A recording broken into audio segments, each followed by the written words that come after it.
On the brink of destruction for 13 days on October of 1962, or to be more specific, on October 16th through October 28th of 1962, the world would be in the brink of the infamous nuclear war. Cuba and the Soviet Union became linked with each other through a relationship or an alliance, and had to ultimately compete against the United States, one of the democracy allies during the Cold War. During the Cold War, there were other crises that also took place. In Europe, the Berlin blockade and Berlin Wall. In Africa/Middle East, the Suez crisis and Congo. In Asia/Oceania, Chinese offshore island crisis and North Korean invasion of South Korea. But in America, there was one that was really also significant, and that is the Cuban Missile Crisis of 1962. Now we will begin to build up to the events of the 13 days by giving more context. The first thing that had caused much of the United States to have tensions with Cuba was when they were going through their post-Cuban revolution. After this revolution, Castro, one of the dictators that wanted to take over Cuba, was in power. As the new government came in, it started to cause heat between the United States and Cuba, because the new government was being built under Castro's controls, which started to take away American-owned properties from their country. During some time in the 1960s, the Soviet Union and the new Cuba under control of Castro start an alliance. This alliance would be at economical ties, thus leading the U.S. to inflict a trade ban or an embargo on trade, which basically means just a prohibition of being able to trade. Thus, no trade between the U.S. to Cuba would happen. Cuba also nationalized its foreign banks and openly allows to align with the Soviet Union's policies. An ill-fated invasion, or the hidden hand of invasion, took place. During 1961, the Bay of Pigs operation had originated in a secret way. It was approved by President Dwight Eisenhower in October 1959, about 10 months after Castro took control of Cuba. During this time, the relations between the U.S. and Cuba were broken down, and John F. Kennedy becomes the United States' 35th president.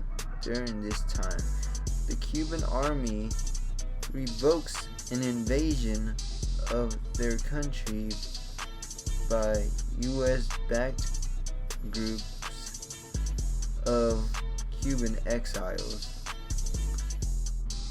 October 14, 1962, 2 days before the 13-day missile crisis, an American U-2 spy plane flew over Cuba and gave the United States photos showing evidence of some sort of suspicious Soviet missiles sites in Cuba.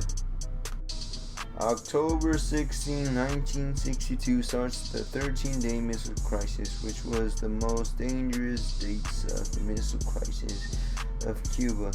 On October 16, 1962, a discussion begins on how to deal with the problem of having to attack Cuba through either airstrike, invasion, or a naval strike. The meeting of which they had was with Kennedy, and with his military and political advisors. This meeting will be known as the XCOM, or better known in their time as the Executive Committee. October 18th, day 3 of the crisis, is when Kennedy is meted by the Soviet Foreign Minister Andrei Gromyko. He makes a deal about the Soviet aid being just a defense. Kennedy does not reveal what he knows about the missile crisis and instead reads a warning to Gromyko that of September 4th that consequences would follow if the Soviets did anything bad. On October 20th, President Kennedy returned to Washington spontaneously. He talked with his top advisors and ultimately decides upon doing the quarantine. This would be a naval strike, and he would have to give a speech to allow this knowledge to be given to the public. On October 22, the world learns about the crisis in Cuba, and Kennedy, on a 7 p.m., televised a speech that announced the situation.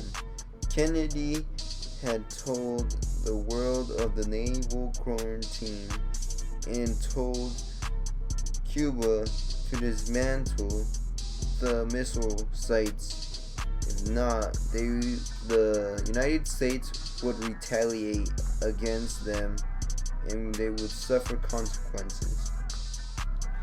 On October 23, the Soviets respond. The Soviet leader Nikita Khrushchev said that the presence of the missile sites in Cuba are there to defend Cuba from any type of attack or aggressor, maybe someone like the United States.